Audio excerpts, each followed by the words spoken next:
Ce tutoriel est une extension du patron Plumeria. C'est un bourgeon qui permet de transformer la blouse en robe toute doublée avec une fermeture à glissière invisible dans le dos. On la monte ensemble, pas à pas.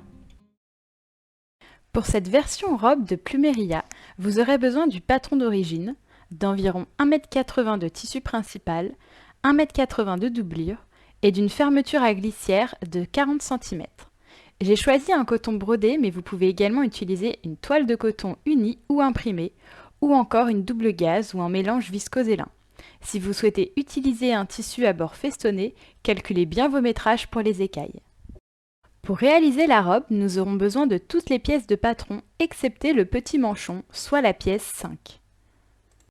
Tout d'abord, nous allons modifier les bustes devant et dos. Dans un premier temps, en perpendiculaire au milieu, retirez 15 cm en bas des bustes.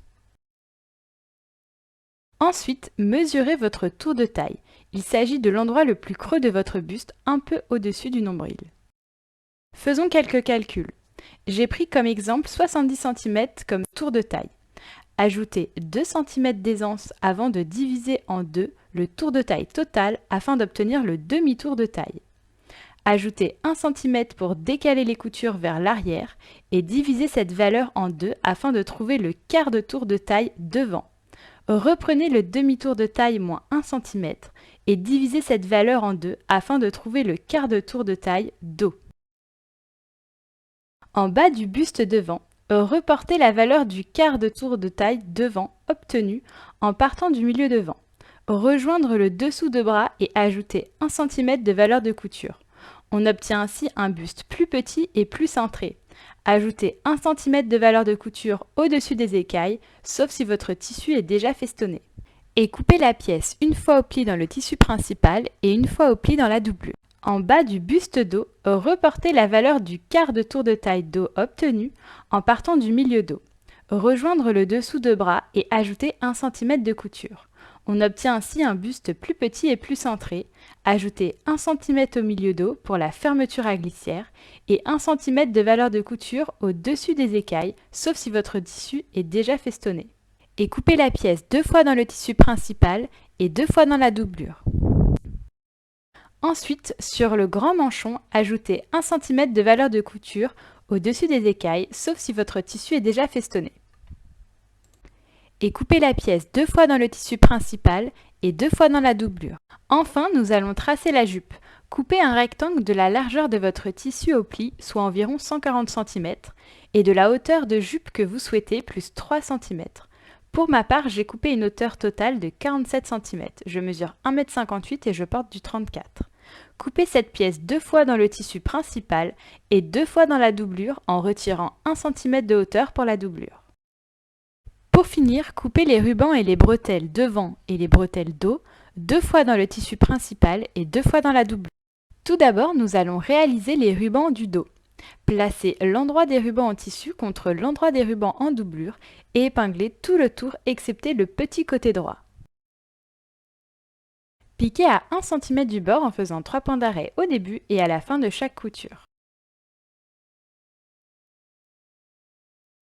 Crantez les angles et à l'aide d'un tube et d'une tige, retournez les rubans et les repassez. Ensuite, nous allons préparer les bretelles.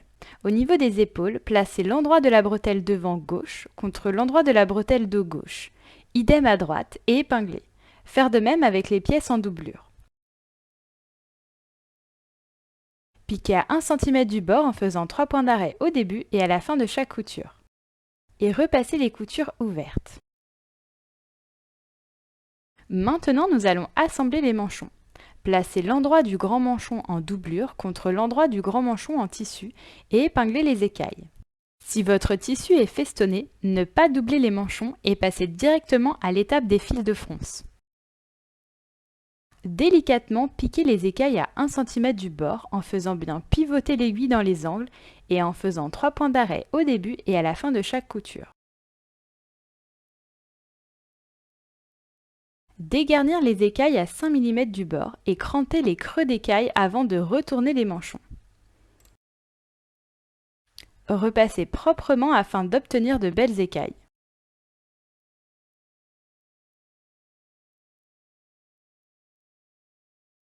Sur le haut des manchons, piquez 2 fils de fronce de 100 mm de longueur de point. Piquez un premier fil à 6 mm du bord, puis un second à 7 mm du bord, sans faire de point d'arrêt, ni au début, ni à la fin des coutures. Tirez les 2 fils arrière de fronce afin de froncer les manchons jusqu'à la longueur indiquée entre les crans de montage sur les bretelles. Prenons les éléments de droite. Sur l'endroit des bretelles droites en tissu, du côté des crans de montage, épinglez l'endroit du manchon droit contre l'endroit de la bretelle droite en tissu. Puis, par-dessus, placez l'endroit de la bretelle droite en doublure.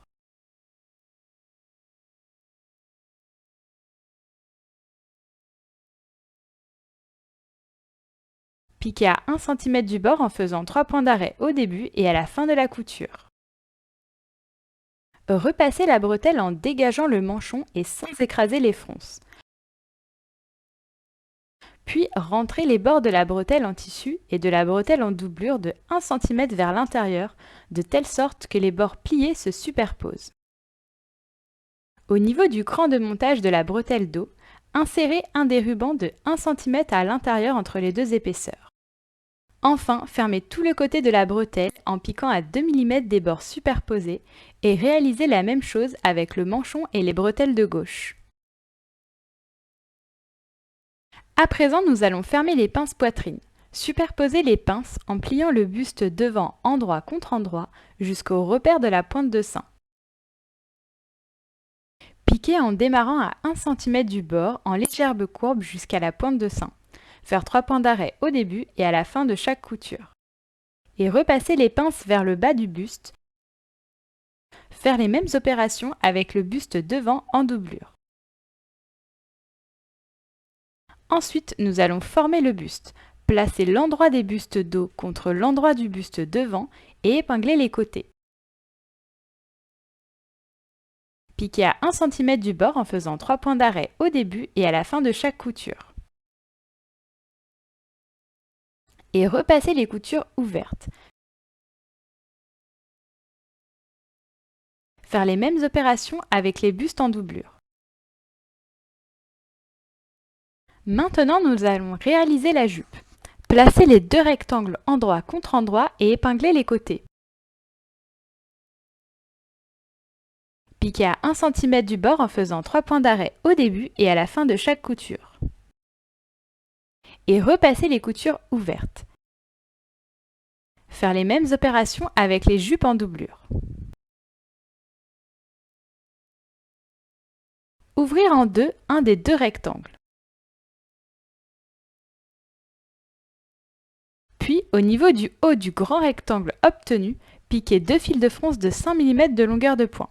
Piquez un premier fil à 5 mm du bord, puis un second à 7 mm du bord, sans faire de point d'arrêt, ni au début, ni à la fin des coutures.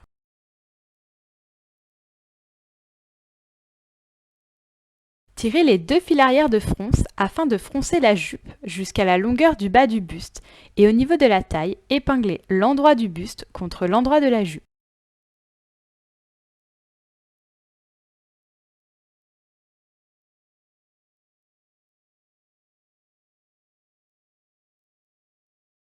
Piquez à 1 cm du bord en faisant 3 points d'arrêt au début et à la fin de la couture.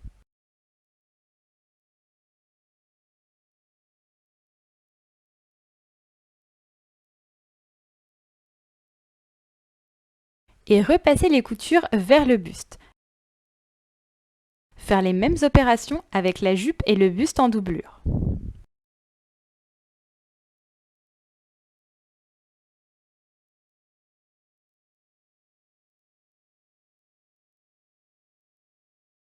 À présent, nous allons poser la fermeture à glissière. Au niveau du milieu dos, placez l'endroit d'un bord de la fermeture à glissière contre l'endroit de la robe et épinglez. Placez le pied presseur spécial fermeture à glissière de votre machine à coudre et piquez au plus près de la fermeture à glissière invisible. Faire 3 points d'arrêt au début et à la fin de la couture.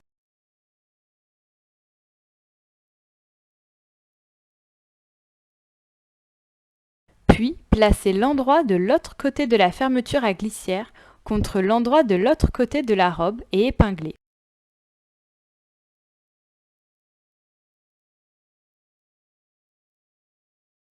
Toujours avec le pied presseur spécial fermeture à glissière de votre machine à coudre, piquez au plus près de la fermeture à glissière invisible en faisant 3 points d'arrêt au début et à la fin de la couture et en s'arrêtant au même niveau que la première piqûre en face.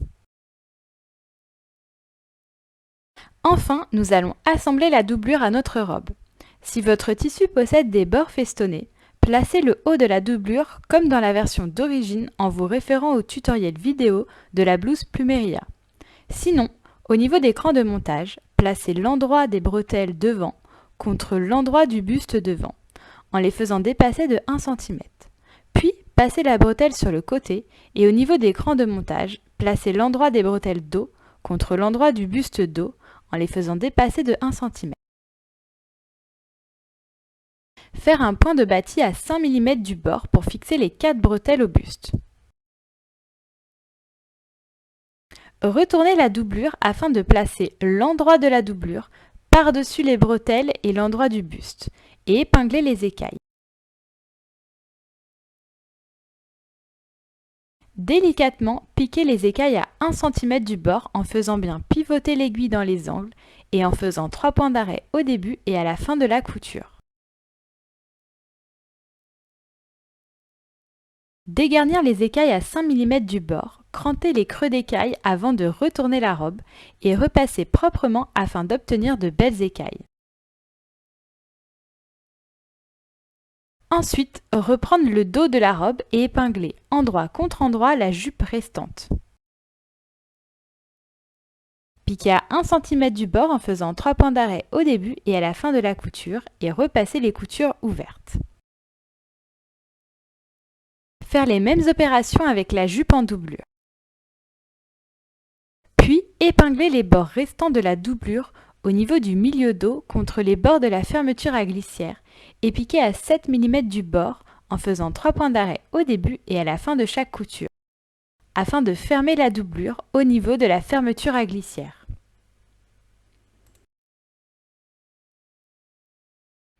Enfin, réalisez l'ourlet du bas de la robe. Pliez une première fois le tissu de 1 cm vers l'intérieur en repassant, puis pliez à nouveau de 1 cm en emprisonnant la doublure, en repassant également.